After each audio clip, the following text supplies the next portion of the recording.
I've just been thinking, I'm so appreciative to all theosophists that have persevered in the study and discipline over all the years, because our society offers so many distractions, so many things that you could get involved in were really pretty good, you know. But if you sacrifice your study and discipline of theosophy to do it, to me, lessens the impact and that we need this philosophy, we need these ideas so dearly in our world. So thank you all for that. At first, before I do any PowerPoint or anything like that, I thought that we should just be reminded of the theosophical distinction of Nous and Psyche. And then we'll try to get into some of the nuances that are involved in the concept.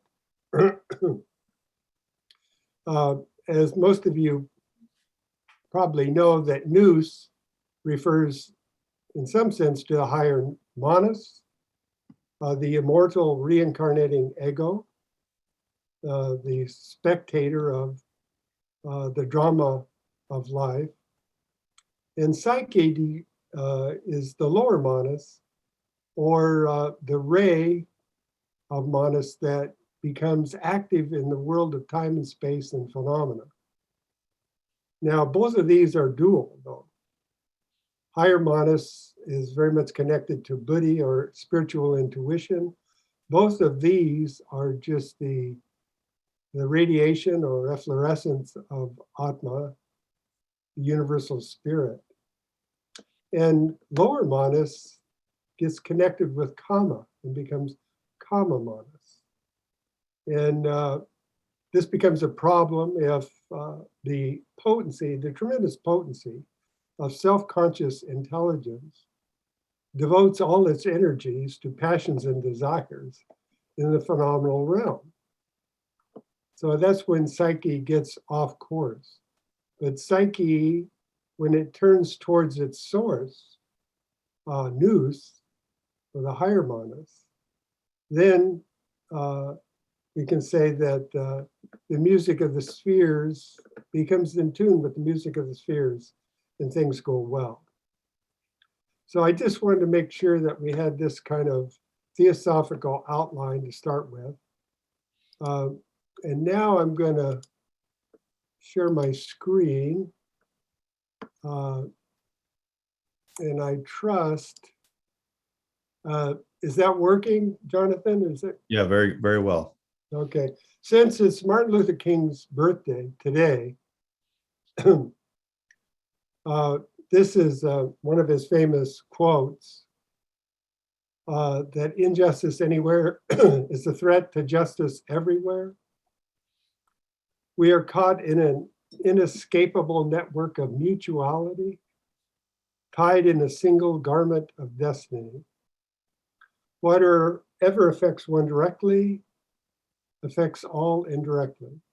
And it's just interesting that Martin Luther King should give us a very short statement of the four golden links of theosophy.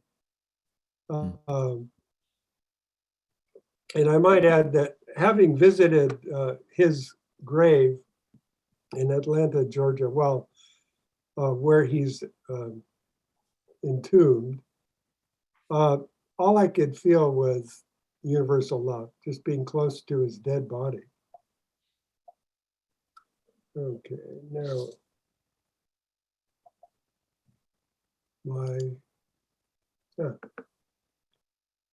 so in Kita theosophy, HPB refers to the origin of the word nous from Anaxagoras. Anaxagoras, who was a Pythagorean, and the well-known Socrates was a student, apparently, of Anaxagoras.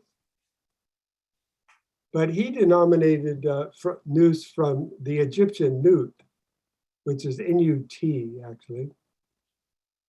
And he calls it the mind or spirit self-potent, the leading motor, the primum mobile of all. So God was Noose, and the Logos in man was his emanation. So I thought we'd just take a look at what Newt was in Egyptian mythology. This curious thing that, like spirit and matter, Newt and Geb were brother, and Newt is the sky or Akasha, were one, and there was no light. So when they separated, when Purusha and Prakriti separate, that allowed for Ra, the light of the spiritual sun, to be reflected in manifestation on a abstract noumenal level. This is before phenomena. So it's just a very interesting way about looking at the separation between spirit and matter, and thinking of sky or Akasha as this arc of potency that overbroods manifestation. And this all has to do with what in theosophy we would call a third logos. Now, what's this? This is a picture of the moon in Norway in the winter.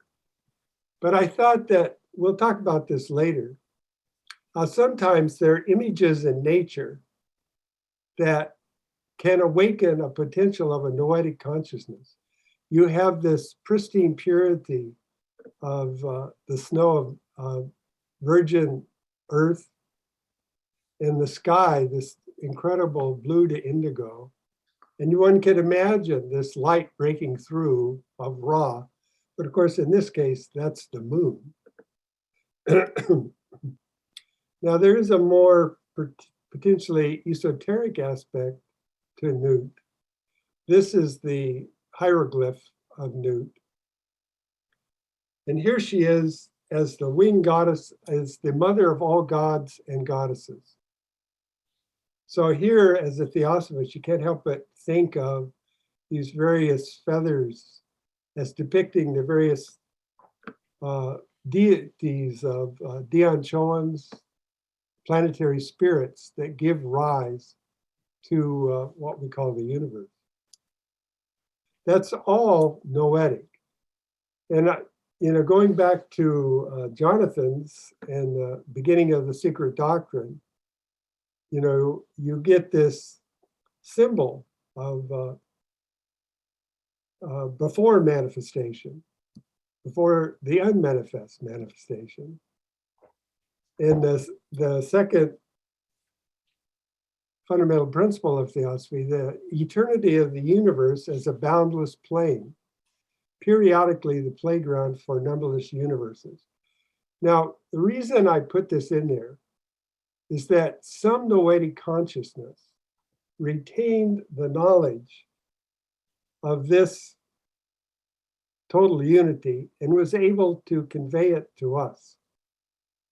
Now, that's a very high state of noetic consciousness, but it involved having some individual unit being in some type of very ethereal vesture, their monarchic vesture, to convey this wisdom to us. And of course, we get the point later, Aditi and that. Again, this is the really noumenal realm. It's the unmanifest logos. When this becomes the 1 and 3 and 3 and 1, it's the potency that's omnipresent throughout the universe. And this is the ultimate goal for us to achieve noetic consciousness. Now, we'll move on to a Platonic view of Nous and Psyche, about the realms in which they operate. So this is from Plato's Timaeus. Now, first of all, we must, in my judgment, make the following distinction. What is that which is existent always and has no becoming? And what is that which is becoming always and is never existent? Now, one of these is apprehensible by thought and by the aid of reasoning, since it is ever uniformly existent. whereas the other is an object of opinion with the aid of unreasoning sensation, since it becomes and perishes and has never really existed. Now, this is a fundamental distinction in Plato that, you might make the distinction between the real and the appearance. But between being and the realm of samsara, the ever-changing.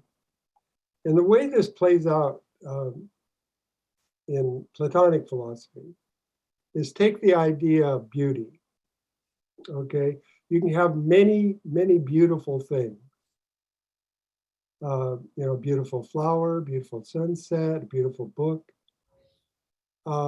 beautiful idea, but these are all have something in common with the archetype or the actual reality of beauty. They all participate in its beauty itself, which is existent and eternal.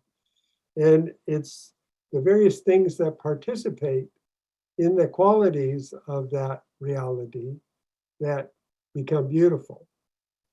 What beauty is itself? Well, that's a continuous question in Platonic philosophy.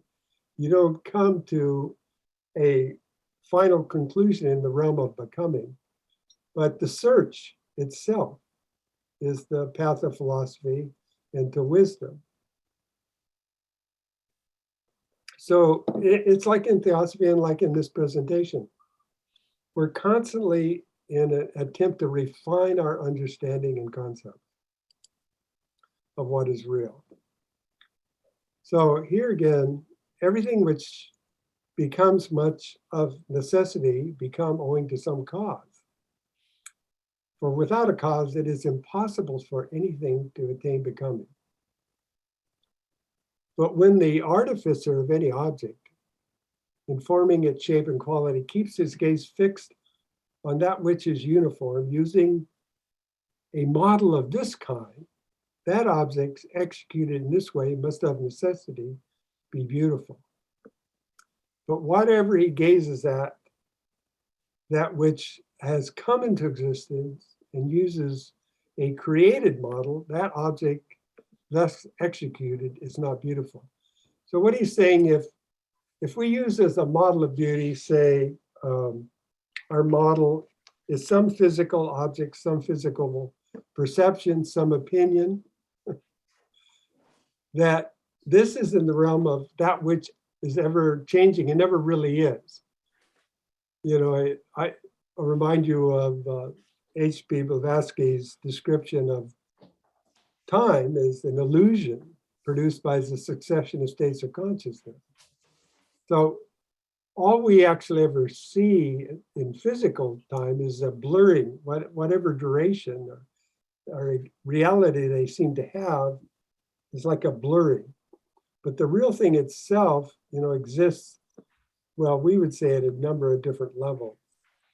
It has a certain form and quality and duration in what we call the astral light, the invisible physical world, but it has an archetypal eternal reality for the Manvantara in the realm of Noose. So here, in the analogy I gave you, it's really beauty itself, which you have to look to. And, maybe more of this later on, but you could look at a beautiful thing, like that picture I showed of the moon at night in Norway. And you could be reminded of the noetic reality of beauty by that phenomenal image. So an image can remind you of the reality. Through an icon or an image, you can actually, it can bring you to an intuition of the real, a direct perception of something that is always real and not ever changing. Now, those of you who saw Jonathan or listened to Jonathan and I talk about Plato's cave and the way out, We talked about this divided line that appears in Plato's Republic, where he talks about various faculties of the human being and their objects, and he divides them based. This is the classic way that it's usually divided. I'm not going to dwell on that. We dwell mainly on this image. This is an interpretation of what Plato says. It's a valid interpretation because Plato says all these things, but here it's put in a form that theosophists should be able to relate to because of the archetype of the triangle. And this line then becomes the knower. The knower operating at various levels of reality. In terms of Nous and Psyche, you see this below this line, C and D. This is the realm of change and ever becoming, the phenomena of samsara. And here, up here, you have the realm grossly of Noose, of that which approaches the real. And the ultimate reality, of course, is the agathon, the good, the one life, the source of all life and light. And as we ascend in the use of faculties, as the knower uses the faculty of imaging, looking at images or icons, like we say, that's insofar as possible, the direct perception of an image unmediated by concept. That's very, very difficult for us. Perhaps the animal kingdom, but it's an unthinking accepting of images before us. Like, for instance, it looks like the sun's passing across the sky, the horizon. But then, it looks like that every day. It rises and sets. But it actually is in the center and it's the earth turning. So the image belies the reality. Now, at another level, higher level, that the common level of that which we usually operate is the realm of pistis or believing. What I like is Cornford's interpretation of what appears to be true. Okay? It appears to be true. It appears to be true that it's good to take a vaccine. It appears to be true that it's not good to take a vaccine. In other words, we have differing opinions about what is real and what is worthwhile. Most people, interestingly enough, when they talk about appearances and the relation that between objects, but if they were talking about what's in their bank account, they would really want to know. They wouldn't want to see what appears to be. Like if there was a withdrawal that they didn't make from that account, they really want to know what's true. So it's just curious at a certain level, most people are very concerned about the truth of their material well-being.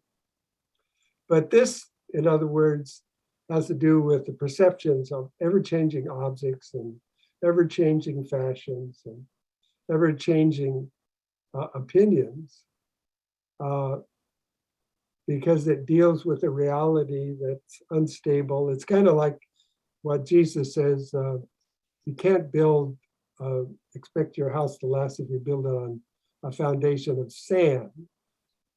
And that's about how stable the actual physical world is. Now, and the other thing about this realm is, from a theosophical standpoint, we'd have to say that from the realm of psyche, we're talking about the invisible, subjective realm of images, impulses, passions, and desires that reside in that the astral light becomes a vehicle for. So this would still be physical objects, but more subtle. And this would be very much the realm of what we call the human psyche, or the lower manas connected with Kama. And then we move into the realm of Noose, or being, dianoia for Plato, or thinking, and models are mathemata. And this would include the attempt to determine the laws, as science does, where you try to find fixed relationships that occur within the physical realm and that are relatively unchanging. And for us, it would include like thinking about reincarnation and karma. Like we don't know, most of us are not self-consciously immortal. And most of us don't have a really fundamental grasp of karma. But we think about these continuously, trying to refine our understanding. And this is dianoia, thinking about what effects our actions may have had, how they may or may not affect human welfare or the welfare of those around us.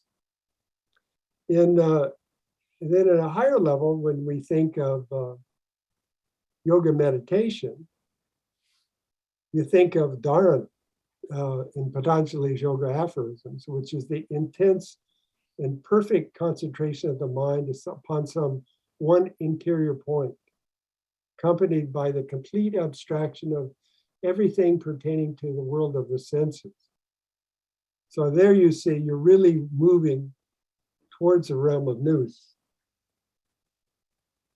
It's like you're trying to move to what one of the Mahatmas says, that it's upon the serene and placid surface of the unruffled mind that the visions gathered from the invisible can find a representation in the visible world.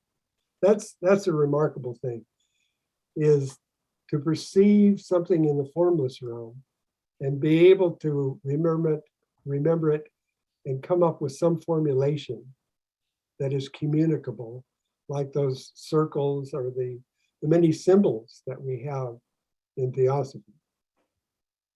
Now, the strictly Noose here is up here, noesis, or pure vision. This would be buddhi manas in a theosophical sense, the direct perception of realities. So platonically, you would see justice itself, not its various representations in an ever-changing world. You would see goodness, you would see beauty, you would see what true virtue is. It would be the perception of formless spiritual essences, an Aquarian ideal. And this would have to do with, in Patanjali, of dhyana.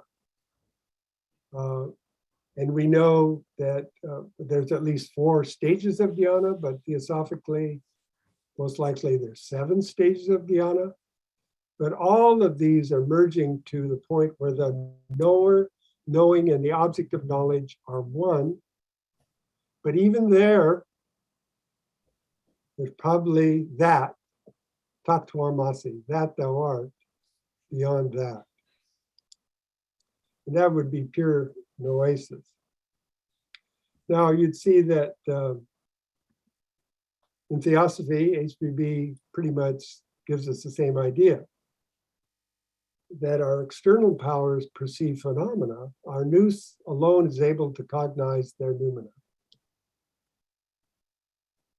It's because the immortal, in its very nature and essence, and the logos in man is the eternal ego, which reincarnates and lasts forever. So that is the man, which is not a man or a woman, which was, is, and ever will be. So the higher manas, or ego, the Prajna of the Bhagavad Gita, is a silent spectator in the voluntary sacrificial victim The lower Manas, it's representative, a tyrannical despot truly. This is from Psychic and Noetic Action. We're putting this in there because, okay, wow. Lower Manas, a tyrannical despot. Well, this, of course, is one aspect. And she goes on to say that between the psychic and the noetic, between the personality and the individuality, there exists the same abyss as between Jack the Ripper and the Holy Buddha. So we all have a personality and we are an individuality. So we're both the Holy Buddha and Jack the Ripper.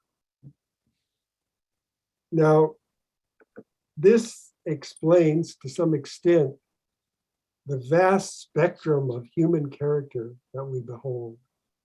The most horrendous, ugly acts and characters that are possible, along with the most beautiful, sacrificial, compassionate love. The whole spectrum between noetic and psychic. Now, this is, to me, a critical thing to remember.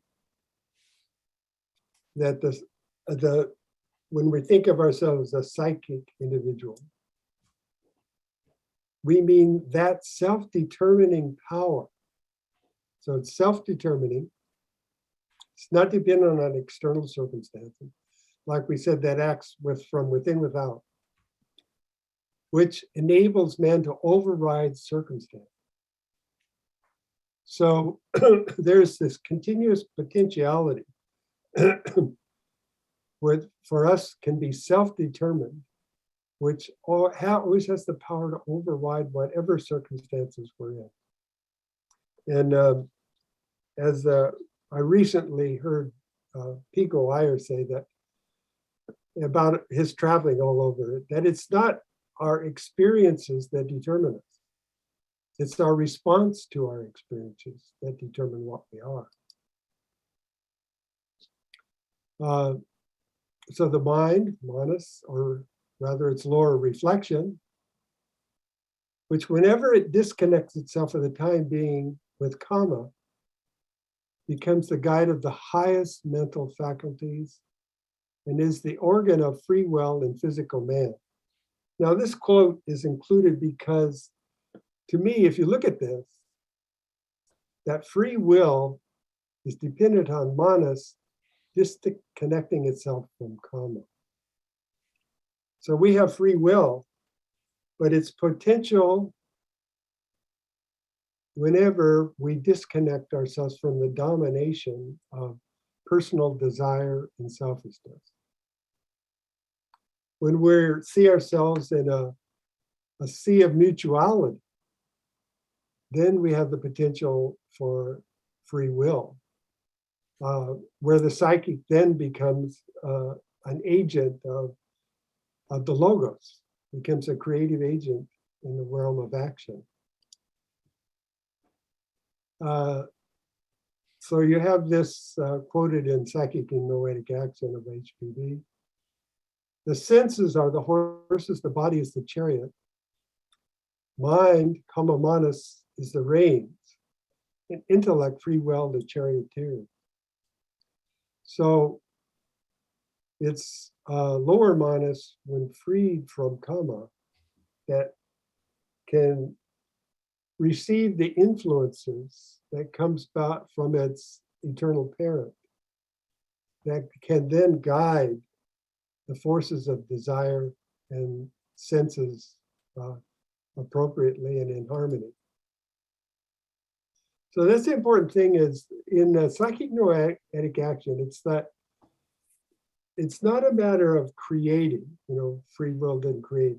It's a matter of directing the paths of forces of which we're confronted in a way that it is corresponds with wisdom. So I think last year we talked about to make our noetic understanding potent in life requires strength of concentration, serenity of feeling, and skill in action or wisdom in action.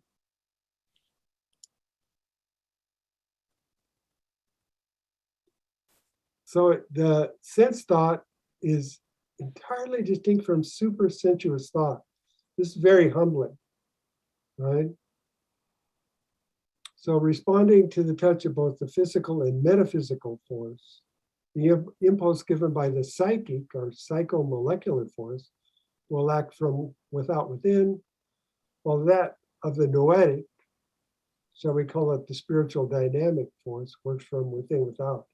Now, the difficulty with that is that all our vices and shortcomings of ourselves and the rest of humanity are kind of like an inner evil genius. You know, the Jack the Ripper that has a voice that may sound like it's coming from within, but it's from without our true self. And that's why, you know, we have the quote that raise the self, lower self by the higher self. Suffer not the higher self to be lowered, because the higher self is the friend of the lower self that is self-governed. But self, like a foe, hath enmity to itself.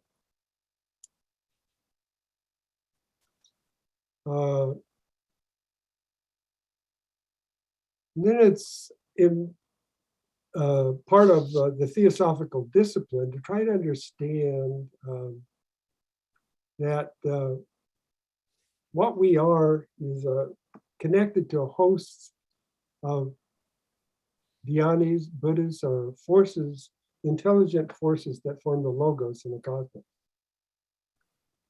The principle that humanity is a progeny of dhyanis, the son like unto his father, grown lotus-like from a seed within, has a dual and a triple meaning. In relation to the early rounds, it refers to the process of formation and consolidation of the astral around the shishta, or seeds of future human form, born by the lunar dhyana, commencing with the descent of the manasa dhyanis in the third root race. It refers to the flowering of the self-conscious powers of intellection around the bright ray of the ascending manasa. Now, you know, this gives us an unadulterated image of the lunar psyche and the solar noose working together, okay? Like the two serpents and the caduceus and the Shishumna neutral ray down the center. I'm not going to go into this. You need to talk to Pierre about this image. But it does show you, just wanted to introduce that what we talked about, all this evolution, each of these is one of the globes, which refers to a state of consciousness in the evolution of human being and the relationship between spirit and matter. And each of these so-called globes, there's a certain principle of human nature that predominates and is developed. Curiously, the Earth, which has all of these principles, is on the fourth material plane, the most illusory. And yet, it is the pivot point for rising. And it also is that point at which human beings awaken their self-conscious powers. And then they have to be used in this ascent. But so all of this is going on in this tremendous cauldron of the manifested universe. But all the time, as we pointed out from the beginning, we need to think of the Prajna, or the eternal pilgrim, which really has more kinship with these three formless planes. the divine and formless world of spirit. That really, ultimately, in terms of consciousness, Abhabodhi Manas is looking towards this. Now, I've always liked this image that's on the cover of the mystical works of George William Russell, collected works. And then we have this quote from the HPB in the Key to Theosophy. Therefore, adds Plato, remain silent in the presence of the divine one. They will remove the clouds from thine eyes, enable thee to see by the light which issues from themselves. Not what appears as good to thee, but what is intrinsically good. And that is our challenge, to get beyond appearance to what is real. So we'll end with, a salute to Martin Luther King with this quote: cowardice asks the question, is it safe? Expediency asks the question, is it politic? Vanity asks the question, is it popular? But conscience asks the question, is it right? And there comes a time when one must take a position that is neither safe nor politic, nor popular, but one must take it because it is right. Thank you, Martin Luther King. Thank you, Robert.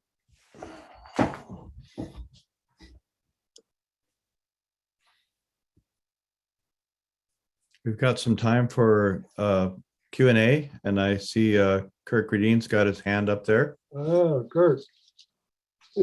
Yes.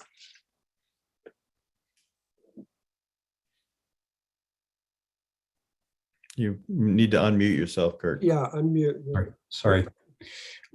First of all, thank you so much, Robert. Exceedingly clear presentation, taking us from our lower levels of myopia right up into the pure oasis. But I noticed on the page 200 diagram that you shared with us, you had included that note. I think it's the fourth plane, just below the three higher planes, that the realm of the archetypes is referred to, of divine archetypes in the page 200 diagram, and you noted, as HPB does, that it's not the same as the Platonic archetypes. And knowing your familiarity with both teachings, I was wondering if you could help us understand the differences there. Yeah, I've really thought about that, as you might imagine. And it's not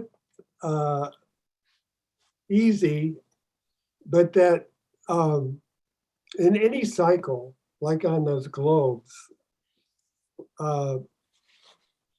there'll be, it may be very ethereal, but there'll be ethereal models that become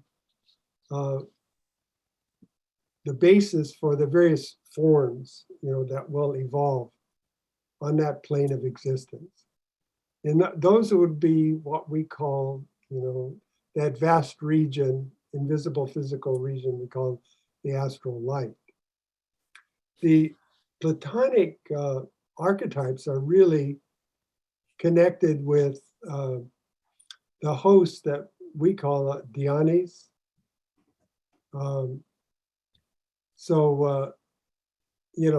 He uses the Greek, like Zeus, Mars, Saturn, that all of these are deities that have to do with whose ideation is actually the harmony that sustains our solar system. It is these archetypal intelligences that are, they're formless. So you could only get hints of what they are through the symbols that were given in Theosophy and through thinking of being what it's like when, right now, we are conscious and deep dreamless sleep. That's a part of our consciousness. That's our fundamental selves. Our reincarnating self is a deep dreamless sleep. And it's there, which, is formless compared to what we call life. It's there that one can get hints of what these formless archetypes are. But that's about the best I can do. It's not much. Well, actually, that's very clarifying because and it resonates too because of what is said there about the fourth plane in relation to the total seven and the higher three being of formless, and that's where you could. So if I restated what you just gave us, you would say the Platonic archetypes reside in that formless triad. I would. Mm-hmm. And they, the Platonic archetypes, like Theosophists, this is what we struggle to understand, but it's one of the ideas that we're given, that these have to do with formless ideations, that the so-called Platonic ideas of forms are ratios of the divine harmony. In other words, the light of the logos, Divi Prakriti, both manifest and unmanifest, has to do with ideation that can be expressed in ratios.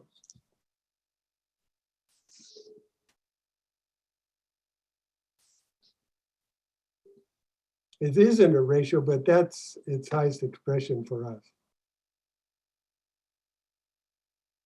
Marlon's got his hand up. Thank you, Robert. Thank you so much, Robert. It's so good to hear you presenting like this. My question is complicated because I don't understand it. But in the Mandukya Upanishad, it says the third state is called Prajna, of deep sleep, in which one neither dreams nor desires. Time is no mind in Prajna. I'm sorry, there is no mind in Prajna. There is no separateness, but the sleeper is not conscious of this. Let him become conscious in Prajna, and it will open the door to the state abiding joy, which is the next state is Turiya. So I'm wondering,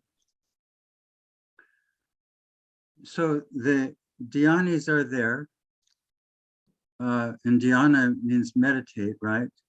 So there's this concentration going on. And I'm living my life, and there's pain and there's pleasure.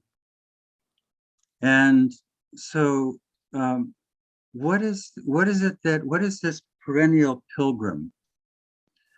In other words, I don't remember anything from my previous life.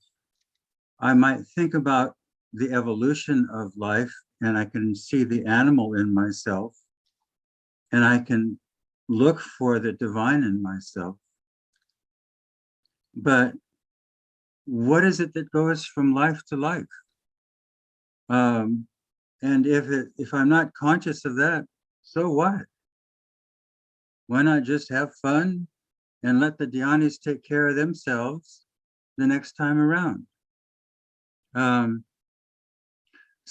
I know in the Gita, Krishna says there is that which is eternal and that which is beyond. And I'm wondering if this has to do with that fourth state that Kirk was talking about. There's something that's evolving and there's something that's beyond. And I'm having a hard time fitting those together. And just for a very practical story, I remember in high school, teaching high school, oh, maybe 15 years ago, there was an influx of persons from East Asia. Some of them were pretty bad dudes. And the police would get them and they would say, so what? Next life, it'll work out. Or let the next life work it out. So I'm kind of I'm trying to figure out connection between the eternal pilgrim, what's the value of turning toward the higher self, other than getting to play music perhaps, or listen to good music. Can you help connect those? Well, yeah, it's a dilemma. What's the relation between higher and lower manas? I mean, in a way, that's a continuing question, but it cannot be solved by assuming you're a personality. In other words, as long as you're looking from within, you're going to miss. And this is what happens all the time. When one assumes the position of the spectator within, even though it becomes more like a presence than a full knowledge, but one assumes that one is not born, one doesn't die. One is looking at the whole cycles of life between the alternation of states of consciousness between the sensorium and the devahanic bliss of one's highest aspirations and feelings. But the spectator, the immersed soul, is beyond that. The Devahan is still a personal state. It's still connected with the personality of the last life. So it's to realize that now, every one of us, at the core of our consciousness, there's this spark of immortality. It's not like it's another life. That, it's like, Bellamy. We are now living our immortal lives. It's not something later. It always is. And it's the extent to which we can bring that inner awareness to bear upon our experience in sensorium and passions and desires. And start to make connections and learn things. Now, one of the things when people say that, they think you can assume that all of your characteristics and all your relationships can be explained by one life. However, any serious person that really takes a look at these, the affinities that one actually has, the affinities that have been driving one from birth, why there are a ton of forces that you can see that just they couldn't be explained with just one life. And in our relationships and feelings for other people, our relationships to ideas, and the grip that certain tendencies and passions have upon us where others don't. All of these, it's only superficially. If you're not really thinking, you can say those things. But if you really take a look at it, you'll see that these forces, cannot, just like mountains don't rise in a day, they can't be explained just from one's birth in this life. So that's some thoughts. Let's see a hand from Jim. That was very helpful, Robert, your answer to Marlon's question. It reminds me that the problem that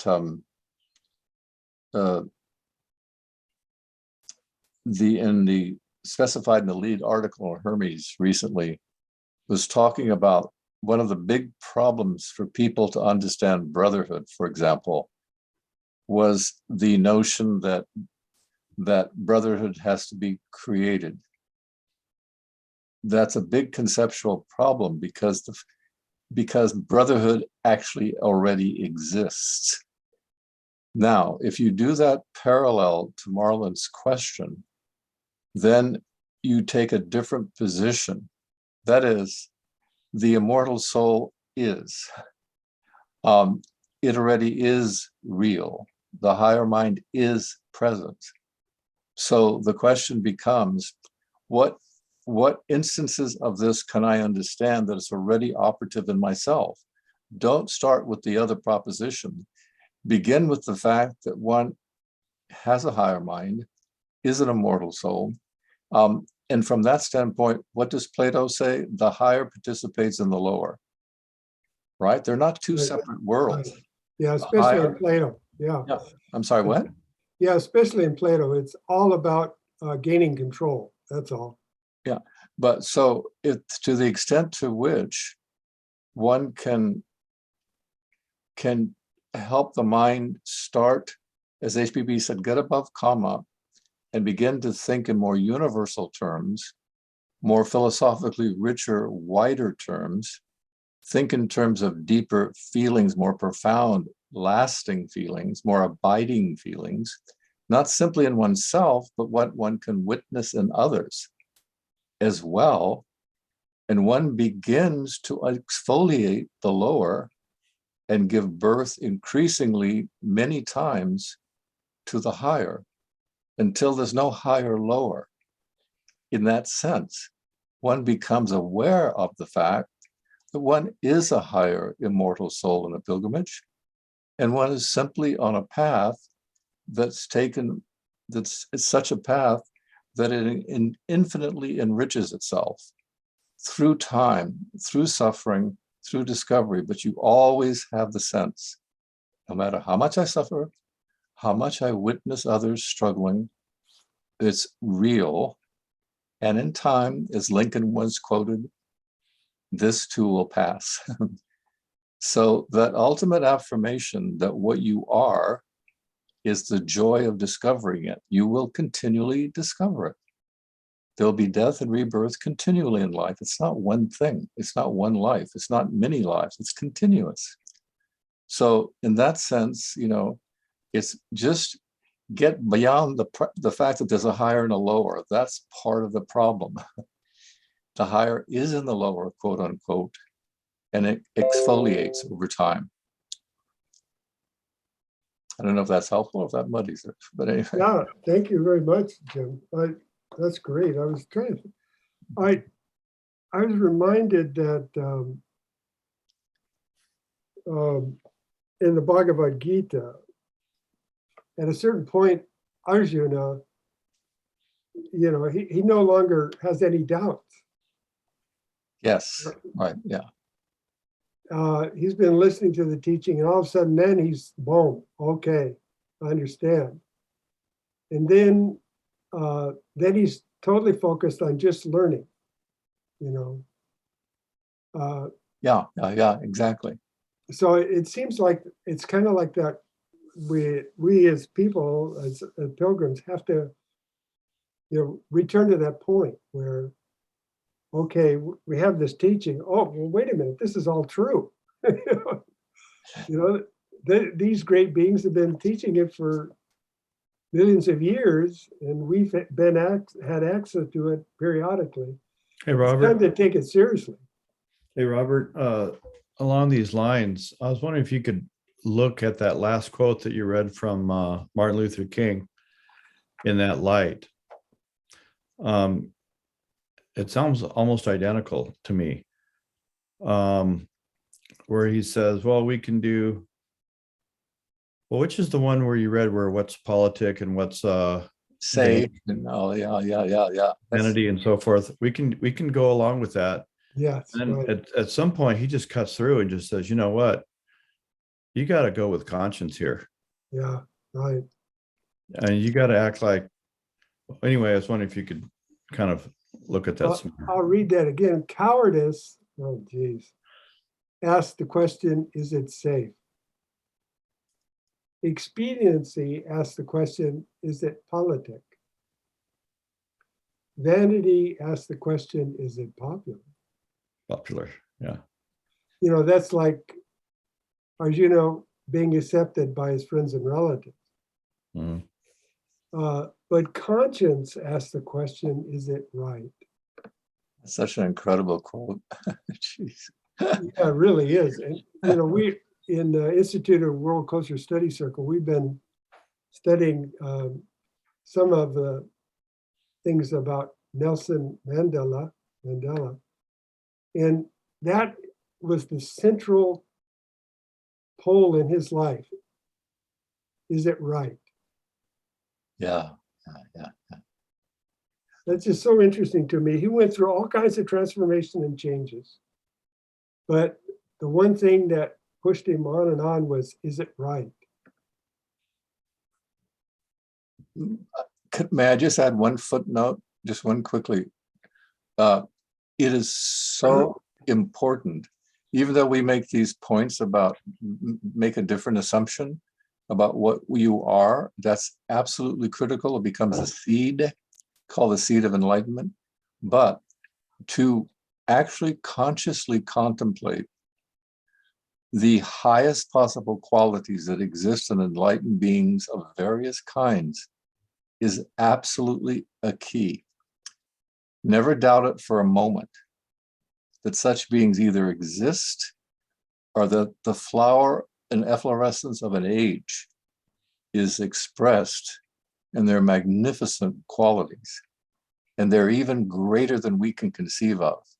But at least we have a ladder of the highest conceivable qualities, all rooted in compassion. So that is so essential to a human being being able to rise beyond the level of karma and be able to appreciate and luxuriate in, to enjoy and be nourished by this whole image, a divine imago, the beautiful good of these great beings. That will do more to fertilize the mind and the heart in particular, such that it accelerates the growth of awareness and growing into an understanding more and more of what one really is and what everybody else really is. Thank you, Jim. Kirk? Well, I don't know if I can follow that.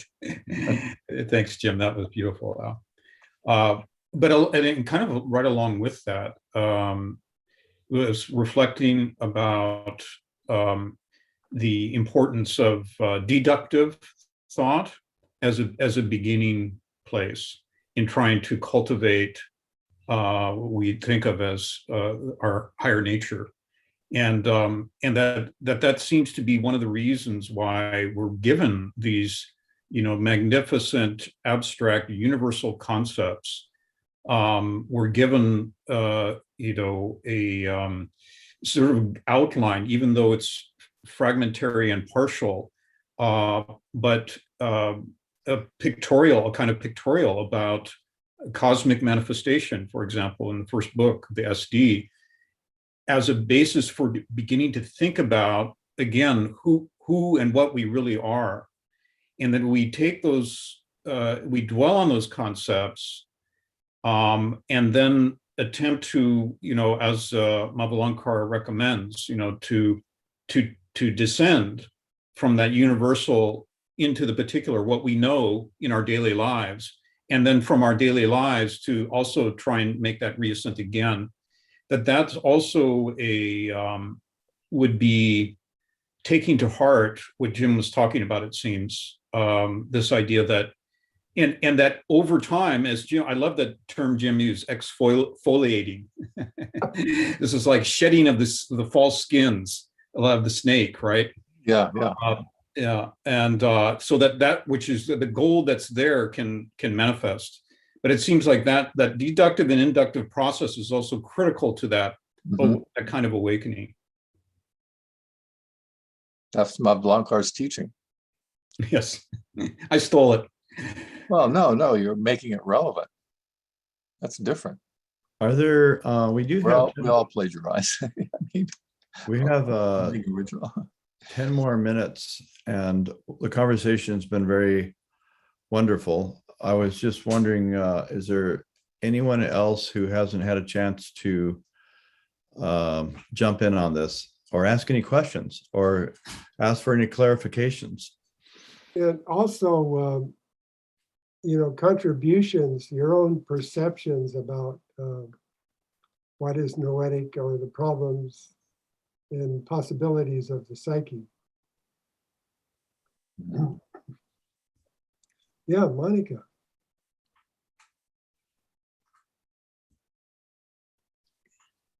Are you on? You're not on. Unmute. I'm sorry. Thank you so much. First of all, this is a wonderful presentation. I truly appreciate it. Now, there was one thing you put up for us to look at that I don't think I've ever seen before. And I wrote this down in a hurry before you went to the next one. So I hope I got it right. Noesis, Noesis, Noesis. Yeah. And this was regarding the pure vision, dhyana, and all are one. And then to the right of the screen, there was something, and it's spelled E-I-D-E. Right. Aide. That's just the Greek. Yeah. That's the Greek for idea. Oh, okay. Okay. It just went by a little fast for me, but thank you. I wasn't sure. You often hear that translated as Platonic forms, but the Greek word is actually idea.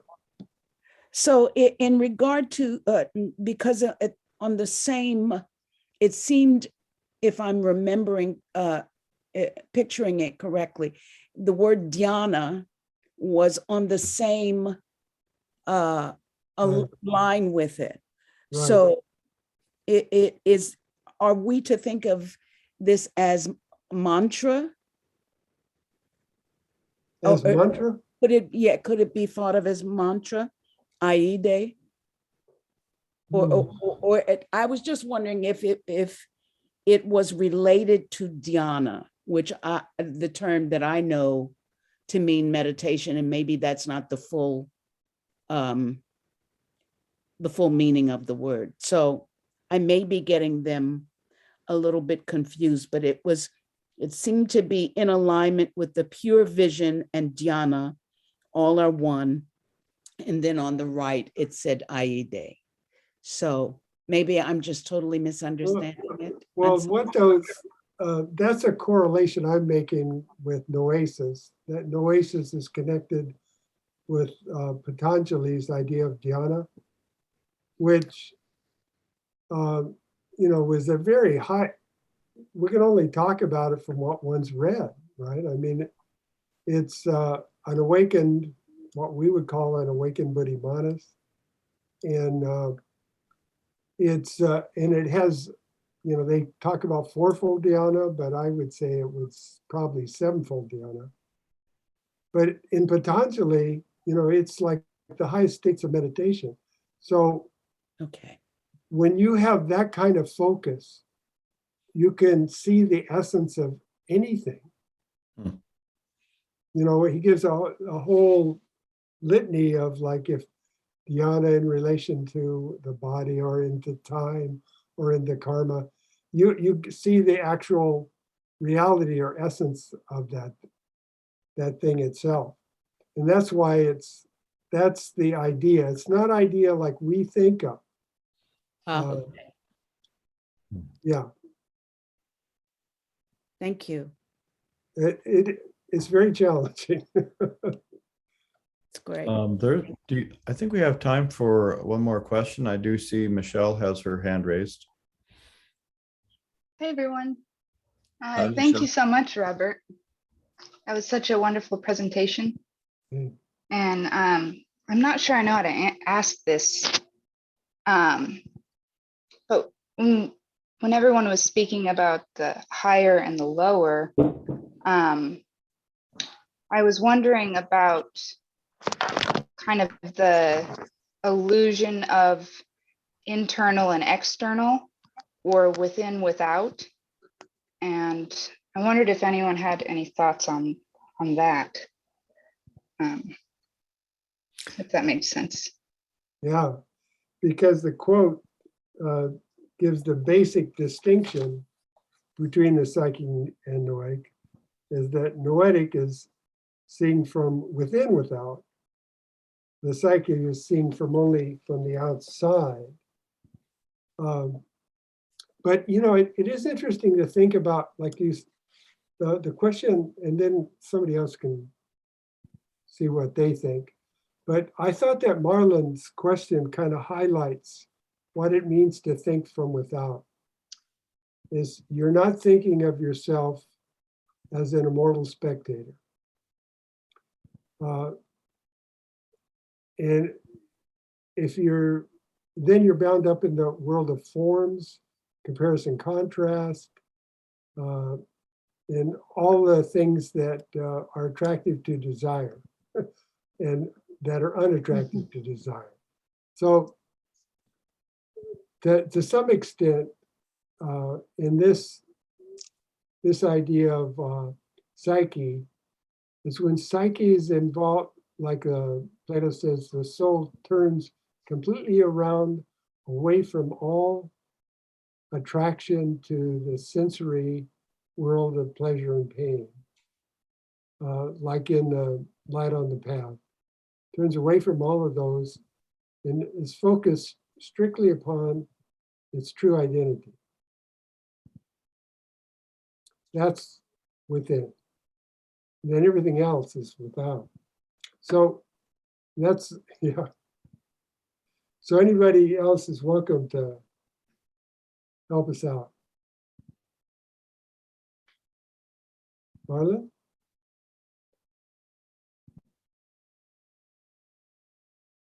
It's interesting. I can't find the source in the Upanishads, but it's either the Chandogya or the Prajna, I believe. But the statement is made by the teacher that once someone has these insights and these realizations, that side by side, two people can appear to be doing the same thing, but they're qualitatively very, very different. Yeah, and it's that insight, as you keep referring to, Robert, that from within, without, that seems to be real key. And Yeah. Very hard to judge from, yeah, that's very good. yeah. Cannot be, no one but a sage or a seer can judge the karma of another. When you think back in your life and how many times have you been wrong about people? Yeah. I can, so many times I misjudge people. I couldn't believe it. Anyway. Just one other thought to throw in there. In terms of the Bodhisattva path, it seems like we get in the culminating passages of the first fragment there, that the Mahatma is one with the self, a universal spirit beyond the coming and going of universes, but he's also the Logos. And that's where you get this emanative involvement that's at the very heart of things.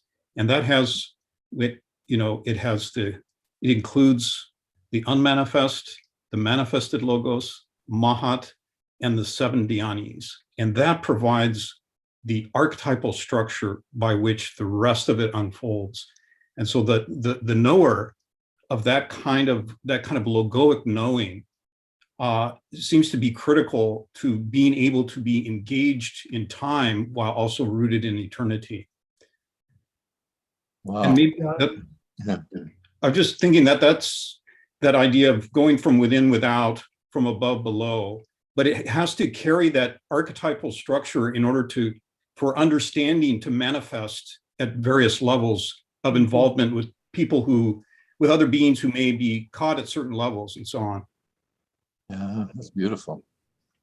Yeah, that's the critical idea in this whole thing, is that one is going to, psyche is going to be noetic. That's the whole point. Is that Psyche the is what? soul What did you say? Psyche is what? will be noetic. Ah, okay. That the human soul will be able to be a center of light, as like William Gunn Judd says. That's our goal. It's and like I started out with, it's like you think of these incredibly abstract ideas that are in the metaphysics of theosophy. Well, somebody was at those levels of total unity of consciousness, but maintains some kind of vesture so that they can share it and manifest it to others. To me, that's just extraordinary.